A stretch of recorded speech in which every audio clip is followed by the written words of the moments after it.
Welcome to our Afluencer Podcast, where we connect small businesses, e-commerce with micro-influencers and people who can help promote and sell their products in their businesses. Today, we welcome Joel and Shelby Frenette, the owners of TravelFun.biz.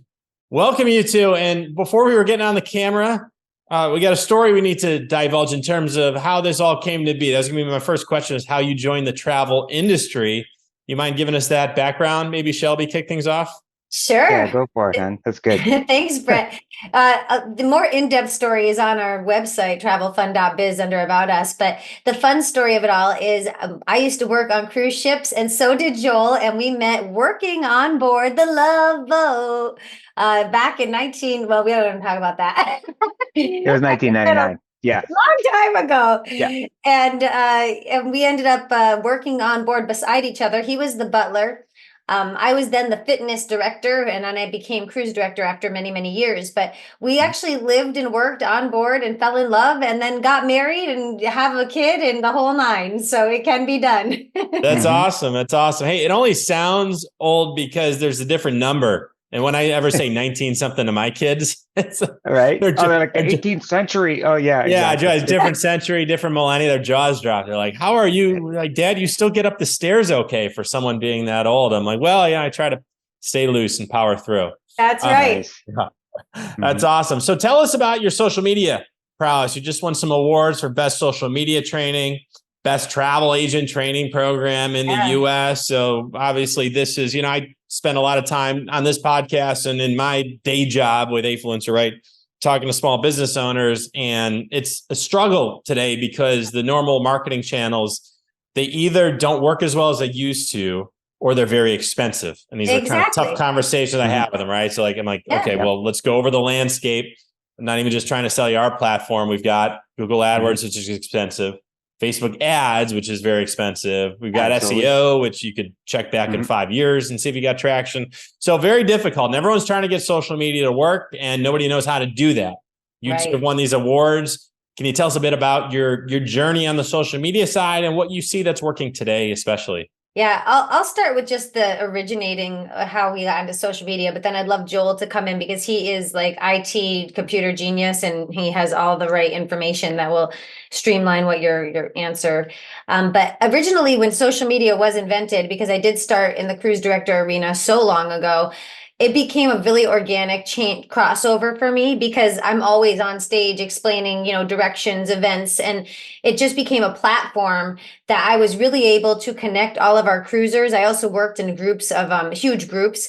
So basically it became a platform that I was able to get my word out to, instead of, repeating myself 500 times, I only had to repeat myself 100 times. So it was a very organic crossover to social media. And I was in social media, a social media director before that was a thing, before that was actual in a job. So I started to see very early on in social that this was more than just sharing your pets photos and your kids photos, that this was a marketing platform, because I got conversions right away. And I thought, my gosh, this is like literally for small businesses having television commercials, because you are getting their time and their attention and it's free. And so I very early on saw that. And that's where all of our social media trainings came through. So I just happened to be, I wouldn't say right place, right time, because I was just working, but it was just that the inception of social media happened when I was already fully into travel as a cruise director on cruise ships.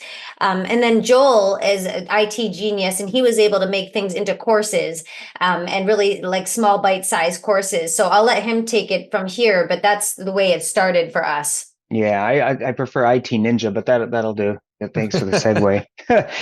Yeah, I think with social media, what's really important and what's keeps getting lost in translation is that it's just a communication tool, and you get to communicate with more people. I mean, back in the days, you would have belly to belly, face to face, handshake conversations. You go door to door and talk to people, but you only see so many people in a day. You can only talk to so many people. And through social media, you can just quickly have conversations with one-on-one conversations with 100 people. Yeah. And you nurture those conversations and you see what you had conversed about last, and you pick up where you left off, whether it's a day or 2 or 3 days later when you chat again, it's the same conversation taking place. So you really nurture a relationship.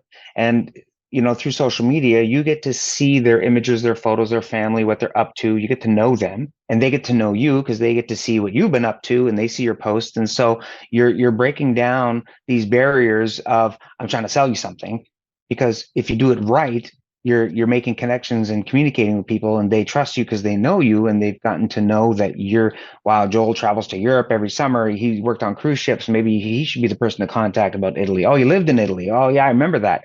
And so then you become the go-to person, and that your circle of influence that you want to be. You want to be the go-to person. You want to be the subject matter expert in whatever you're professing you're selling, right? So we sell travel, but we are professionals in travel. We've been doing it for me, like all my life I've been traveling.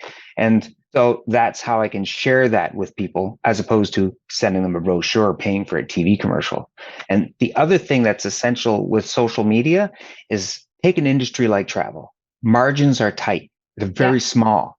I'll say, for example, if you make 10% on a sale, but it costs 4% to process the credit card, you're not left with much. And if you're splitting that commission with an agency and the agent, then you're talking 2 or 3%. And then you're going to spend any money on ads? No. You're going to have to, by definition, find a way to market for free or cheap. Yeah. And so you use social. Yeah.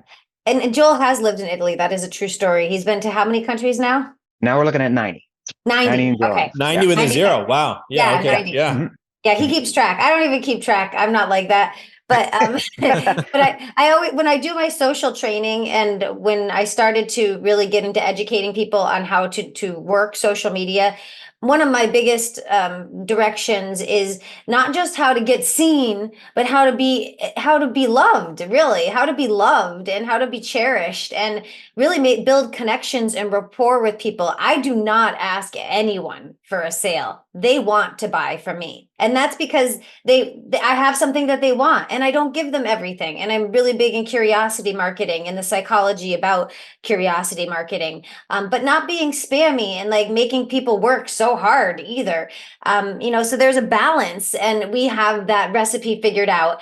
And then Joel is able to make sure that all of the trainings that we have are in bite-sized pieces, and we are legitimately helping people build their businesses, because with social media and all the gurus out there, most of the time, just like in dance, for example, I also teach dance, and I'm not a professional Fred Astaire dancer, but I have a big background in fitness and dance. And when I teach dance, people love my teaching. And the reason they do is because most people are not going to go to Dancing with the Stars, and they don't have to worry about pointing their little toe or looking in that direction. They just want to not step on everybody's feet. But the gurus get so over them, like abundantly over themselves on teaching people social, that they forget that there's a lot of basics being missed. And then people, especially agents, aren't able to figure out how to be successful, because they're literally being trained to be something like Dancing on the Stars, when really they should be trained the way I would train them, which is, here's these steps and these work.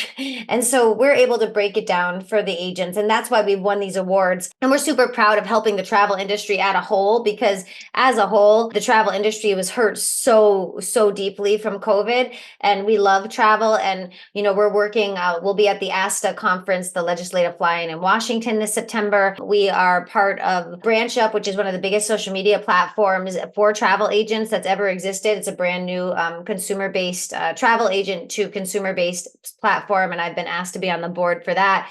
So we're really have our thumb on the pulse of what actually works for agents, and that's why we got a Magellan Award, which is huge. It's from Travel Weekly, and Travel Weekly is one of the biggest, most respected magazines in travel that we have, and we were recognized in their magazine, and we got an award. It's too high up to show you, but that was really exciting. And then we also were recognized in Lux Life, which is a nautical tourism award for our training, for travel agent training. And then we had a couple articles and press releases, Joel. Which ones? I can't remember exactly which those were. I think most recently you were in Frommer's.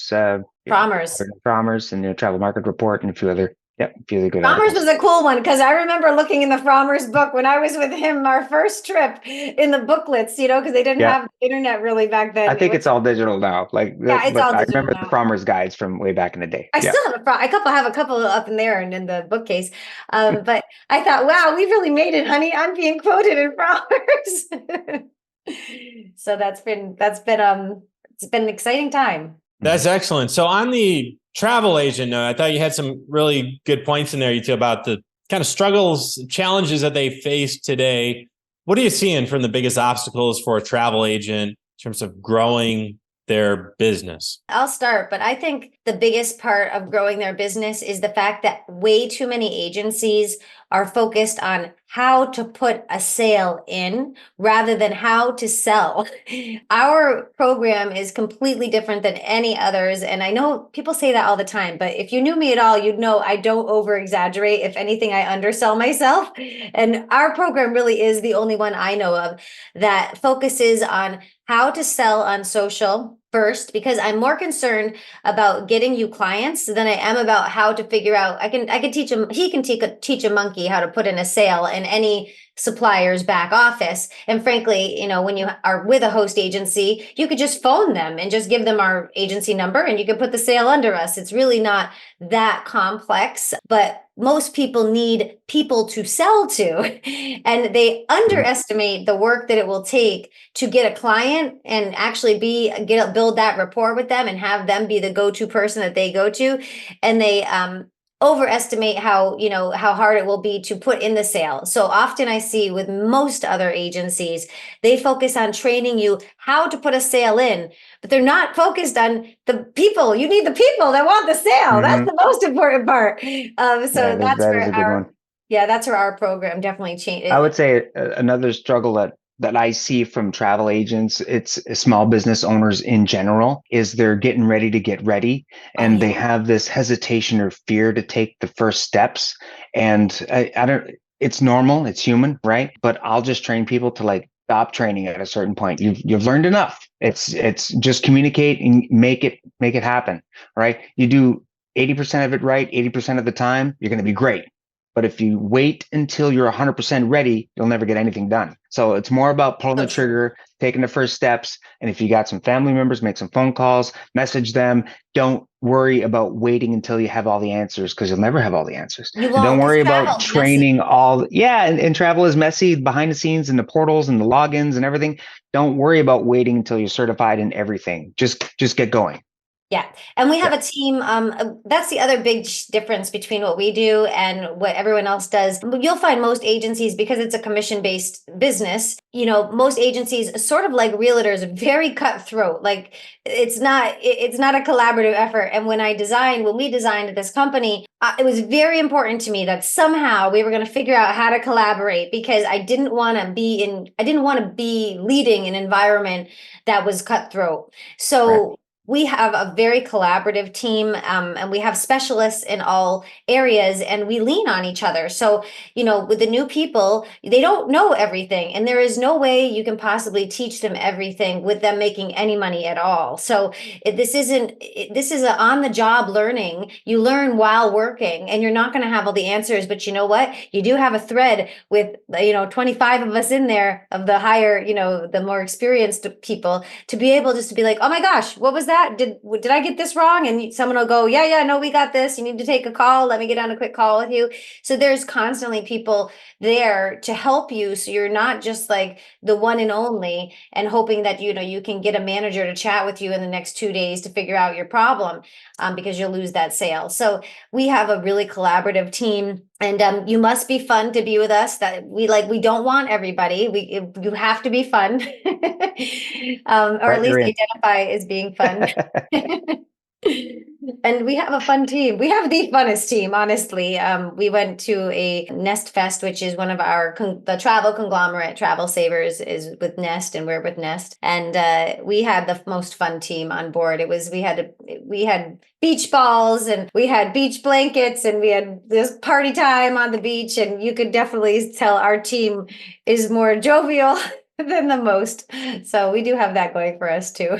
All right. So walk me through then if we do a little Venn diagram, we got the fun, we have the travel agents, we have the travel influencers and creators. Can you walk me through how you see this all fitting together today, including the beach balls if you can, and then into the future going ahead? Like, what does this all look like 3-4 years from now in the travel industry, right? Just from the content creation to the agents, we've got this.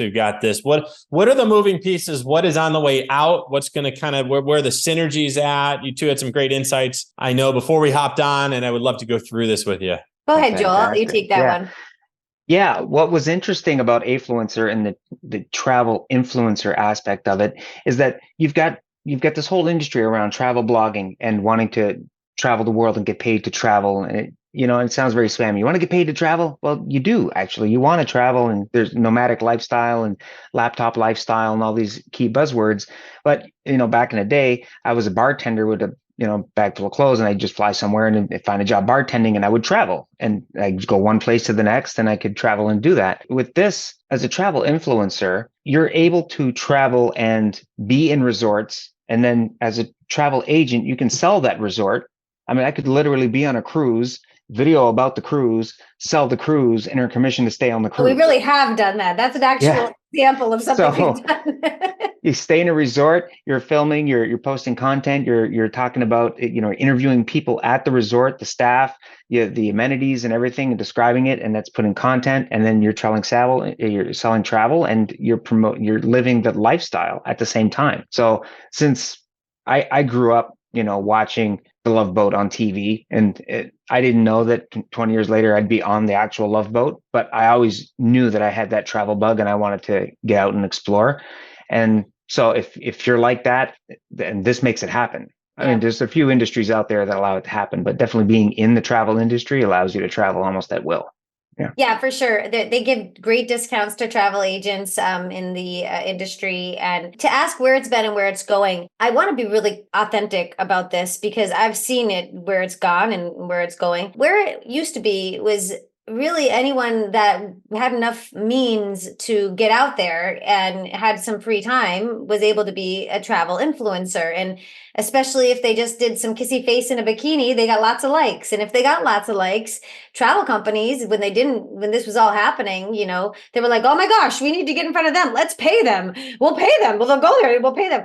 But what they didn't realize, and I did know this because I know how hard it is to convert someone to actually buy travel from you, is that all the likes didn't matter. Likes aren't sales at all. And now everybody knows that. And that's really obvious. And so you could be a great influencer. You could have a lot of followers. You can have a lot of likes. Do you have a lot of people that buy travel, or you just have people that dream about buying travel? Because nowadays the money hits, the rubber meets the road and the money matters. And you're not going to be able to ride that wave. You're not going to be able to get these stipends that you used to get just for posting 2 times a day on your timeline and a couple stories. It's just not happening. That's going away. What they really want is to see people convert people, or in this case, what we have for you guys is 25% for every sale you make, which is quite a lot of percentage, especially for this travel agent program. Or you can get 25% off yourself and become a travel agent, and then you can dual do it. And we have a lot of people that are doing that too. People that didn't expect themselves to be travel influencers, but they know how to use a camera and they've watched enough for the last 10 years. They get it and they have a following, and then they get their little niche. And so they go and they do their trips, and then they film their trips, and then they sell their trips, and then they do that and do. So it's not worrying about, oh my gosh, is someone going to pay me? Do I have to showcase that I've done this or done that? Did I have to pay to get some likes to showcase that I'm important? It's not like that anymore. You really are in a different arena because those days are gone. And the days of, showcasing that you can make a sale is really where it's at. And I think it's a great opportunity for travel bloggers around the world and influencers too, especially the ones that are serious, that really do want to get paid for travel and haven't figured it out yet. This could be exactly what they need for them. And if you're fun, you can be on the team.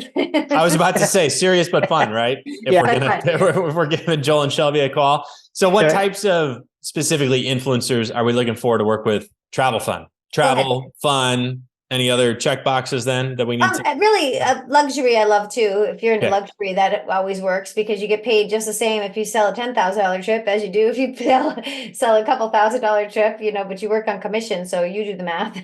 Right. Bigger percentage makes sense. We're really, we've been at this for a long time as far as travel goes and building teams and such. And at this point, we are willing to be open if you guys are willing to do the work. Like I still coach people, and I want to coach people because it makes me feel valuable. Like my team values me, and that's really amazing. Like other agencies, they don't have that connection with the owner. I really do we do team meetings. I take group time. I don't give one-on-one time often unless you're a high performer. But of course, in the beginning, I certainly do give some one-on-one time. And then we have our team trainings once a year. We're going to Marco Island in September, and we'll do a big team building event where I'll get to know everybody that I don't know. And then they make friends too. So we're not, I would say we're not trying to eliminate people at this point. That will happen probably in 2025 because we're in a really big growth year since last year was the first unrestricted travel. But this year, I would like to just see what the universe brings us. And if they're really passionate about travel, like truly want to do this and really want to make a dream come true, and they're really willing to do the work and be coachable, I am open to bringing on at least a couple more, really serious and fun people. Excellent. It's been surprising too. When I thought, go ahead, Joel. I thought we would attract the same type of people we are. And we're attracting very eclectic, different groups of people with different interests, which is, high pointer hikers and, someone's hiked the Himalayas. And it's really, it's a great diverse crowd of people. So it's really fun at this point to be connected through travel with people who have different interests. And some people like the river cruises, and some people like resorts and all inclusives, and some people like, the fancy all inclusives, and others just like to backpack and travel on their own. It's really a great mix of different people's coming together. Yeah, we don't have a lot of clones. Like we are not, and I think that speaks to Joel and I and who we are. We are very eclectic people. You're not going to fit us in a box for sure. And we're very kind people. We're very nice people. So I would say, number one, everyone on our team is kind-hearted, and I can't teach you that. And that's something you come with. And I do actually say no to people that I don't think are the right fit in a very nice way. I just think this is, and we are not the cheapest. I always tell people we're not the cheapest. We're the best.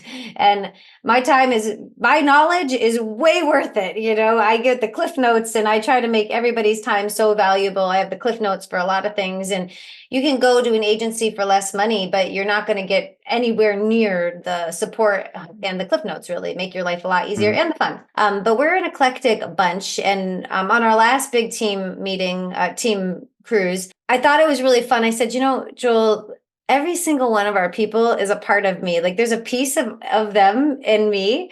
Like I'm a little bit of this and I'm a little bit of that. And it's just so cool because a lot of times teams become clones, right? So if it's, if it's going to be the chiseled guy that's like at the beach at, doing weights every day, you're going to have 10 of those. And like the girls are all looking the same, only dressed a little differently. Like not our team is seriously all over the place with age, demographic, interests, but they're all kind. They're all hard workers and they're tenacious. They're doing their best to be their best is the kind of people we have on the team. And they're not looking for us to do everything for them. They want to learn. They are willing to put the work in to learn. And, they're tenacious. They're good people. So that's who we're looking for to build our team as well. But maybe you're just an influencer that wants to slap up the affiliate link too. You don't want to do any of that. That's fine. It's no skin off our nose if you just decide to just promote it and hopefully you get some people that are interested. That's fine too. Well, that's great. Well, thanks so much, Uti. I'll get you out of here on this one. For our influencers who want to join the team, how can they reach out and connect with you and collaborate with you? Go ahead, Joe. TravelFun.biz, influencers.travelfun.biz. Influencers.travelfun.biz. And I'm Shelby Frenette. I'm all over social as a solo travel expert. And of course, Joel Frenette's all over social. You can always DM us. I still answer my own messages most of the time, any new ones anyway. And we are really lucky to have such a nice collaboration with you. Thank you, Brett, for your time. I'm Shelby. You're fabulous. Awesome. Thanks so much, Shelby. Joel, RIT Ninja. Thank you. Thanks, you too. Appreciate it. TravelFun.biz. We'll get the collab link under the show notes here as well. Thanks again, you too. Thank you.